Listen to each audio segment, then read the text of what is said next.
बिस्मिल्लाहिर्रहमानिर्रहीम। अस्सलाम वालेकुम स्टूडेंट, कैसे हैं? उम्मीद है खैरियत से होंगे। आज के इस लेक्चर में हम ऑब्जेक्ट के बारे में पढ़ते हैं कि ऑब्जेक्ट्स जो हैं वो क्या होते हैं, जावास्क्रिप्ट में ऑब्जेक्ट को कैसे इस्तेमाल किया जाता है, इसका सिंटैक्स क्या है और कुछ एग्जांपल भी इस्तेमाल करेंगे। तो अब हम टाइम वेस्ट किए बगैर ऑब्जेक्ट की डेफिनेशन की तरफ आते हैं। ऑब्जेक्ट जो है एक कलेक्शन ऑफ पेयर्स का जो मजमूआ होता है, जिसमें एक की होती है, ठीक है, उसके साथ एक वैल्यू होती है, ठीक है जी। यानी ये जिसमें मल्टीपल्स वैल्यू जो आप स्टोर कर सकते हैं, ठीक है। और ऑब्जेक्ट जो है वो एक पूरी नॉन प्रिमिटिव एक प्रिमिटिव जो है ना वो डाटा टाइप होता है, ठीक है ना। अब हम इसकी कंप्लीट डेफिनेशन पढ़ते हैं। An object is a collection of key value pairs use to store multiple values, यानी कि कई सारी वैल्यूज इसमें मुख्तलिफ डाटा टाइप की आप वैल्यू इस्तेमाल कर सकते हैं, ठीक है जी। इन ए सिंगल वेरिएबल, यानी एक ही वेरिएबल के अंदर वो एक ही ऑब्जेक्ट होगा जिसके अंदर मल्टीपल डाटा टाइप्स जो है ना आप इस्तेमाल कर सकते हैं। ईच की उसमें values in the single variable, each की इज़ अ स्ट्रिंग, हर की जो है स्ट्रिंग होती है, इसको प्रॉपर्टी का भी नाम कहते हैं।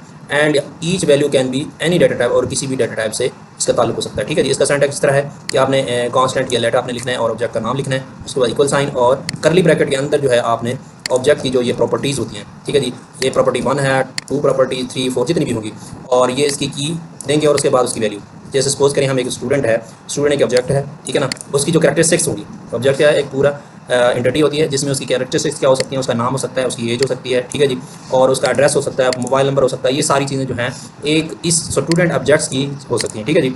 और ये जो ये नेम है, ये की है, और इसके साथ जो इसका ये साथ ही हमने कॉलन लगाना है, कॉलन के बाद हमने उसका नाम लिखना होता है, और ये हमारे पास वैल्यू होगी, और कॉमन करना है, लिखना है। फिर अगले लाइन के अंदर जो है हम साथ साथ लिख सकते हैं इसके साथ, लेकिन ये सेपरेट लिखना एक यानी अगली लाइन लिखना एक बहुत अच्छी प्रैक्टिस है, ठीक है ना। फिर उसके बाद एज आ जाएगी, कॉलन लगाएंगे और 20 उसकी वैल्यू आ जाएगी, यानी ये की होगी, और ये इज एनरोल जो है ना ये की है, और ट्रू जो है ना इसकी वैल्यू है।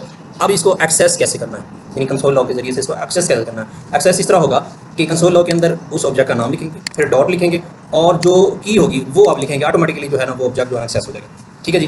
तो अब हम इसकी प्रैक्टिकल एग्जांपल की तरफ आते हैं हम VS कोड के अंदर। अब इसको जैसे हमने एक एग्जांपल लिखी है प्रोडक्ट के नाम से, ऑब्जेक्ट है हमारे पास प्रोडक्ट, और उसके बाद इसकी ID 1 हम लिखी, ID जो है ना ये की है, और उसके साथ 1 जो है ना इसकी वैल्यू है, टाइटल, ठीक है, ये की है, और मोबाइल जो है ना इसकी वैल्यू है, ठीक है जी। अगर स्ट्रिंग होगी तो आपने डबल इन्वर्टेड कॉमर्स के अंदर उसको लिखना, अगर अकेला डिजिट होंगे वैल्यू होगी, जैसे ये प्राइस होगी, तो इसको इन्वर्टेड कॉमर्स के बगैर लिखना, ठीक है जी। और कॉमे से हर प्रॉपर्टीज़ को अलग से सेपरेट करना, ये मुकम्मल प्रॉपर्टी होगी, उसके बाद अगली प्रॉपर्टी होगी, इसको कॉमे से सेपरेट करते हैं जितनी मजीद प्रॉपर्टीज़ हो। अब इसको एक्सेस करने की बारी आती है, तो हम इसको एक्सेस कैसे करते हैं, कंसोल डॉट लॉग। उसके बाद हमने उस ऑब्जेक्ट का नाम लिखना है, साथ ही उसकी की देनी है, ठीक है जी। ऑटोमेटिकली उसकी वैल्यू जो है ना वो प्रिंट होती जाएगी। इसी तरीके से ये हमारे पास 3 प्रॉपर्टीज़ हैं, और तीनों को जो हमने एक्सेस करना है वो इस तरीके से हम एक्सेस कर सकते हैं। अब हम इसको रन करने लगे हैं, CLS कर देते हैं, और इसके बाद हम इसको रन करते हैं। तो आपके सामने ये कंसोल लॉग जो है, ये 1 जो है ना, जो हमने ID